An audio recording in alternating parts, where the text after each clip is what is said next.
The data lifecycle, moving data out of the production database. Let's assume your data is big enough that you need to move it out of the main database to keep it under reasonable performance conditions and to use the capabilities of analytical databases. There are also other reasons to move data out, primarily speed and cost savings, even if doing so adds data duplication, which is always a problem. Historically, to move data, you would do a data dump once per day, usually during the night to avoid performance problems, to batch systems such as Apache Spark. From there, dashboards and views were generated. That's no longer a valid approach. If you want real-time data, which you do, you can't wait until the next day to get the information out.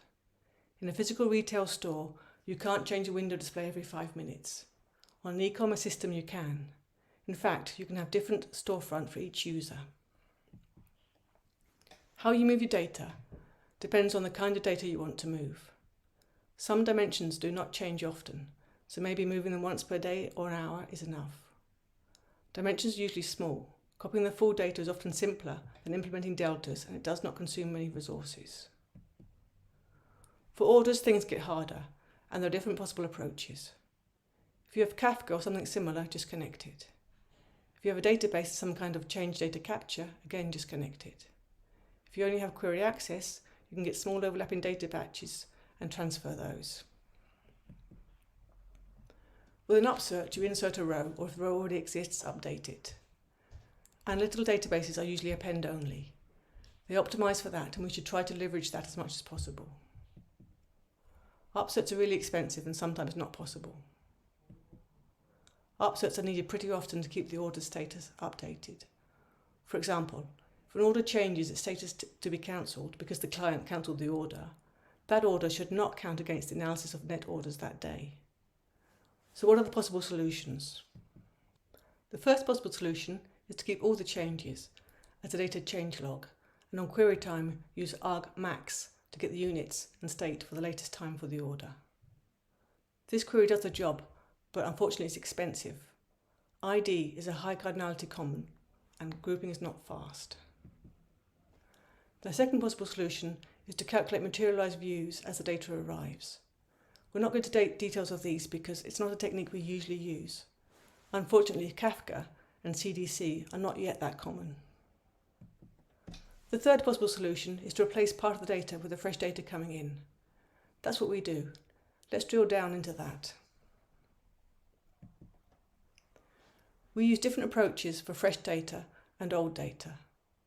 So here we are dealing with real-time recent data and with historical data. Fresh data changes often. Older data changes from time to time. So a good rule of thumb is to process incoming fresh data in real time and changes in old data, the expensive ones, in an async way. That's what we apply all the time. We run expensive operations on fresh data to run operations like upserts, replacing a new portion of the data every few seconds, view generation, and so on.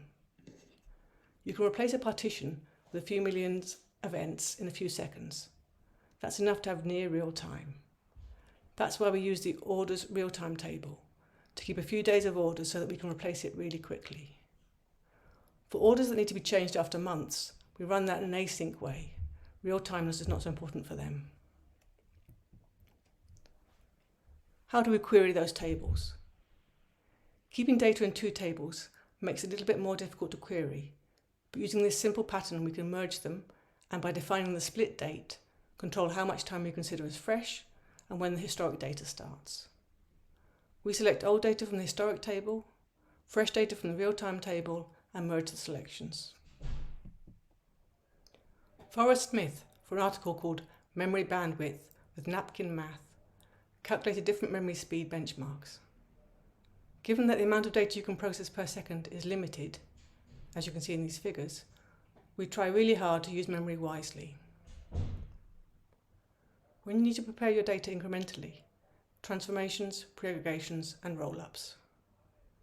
Incremental data materialization is key. If you have several million orders per day, and you want to have an endpoint to run analysis for a complete year, then you are scanning well over 365 million rows.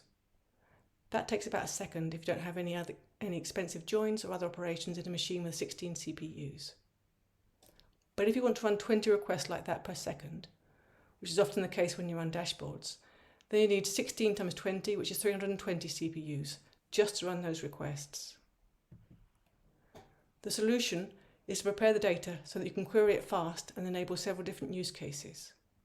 This is not new. Data cubes have existed for decades.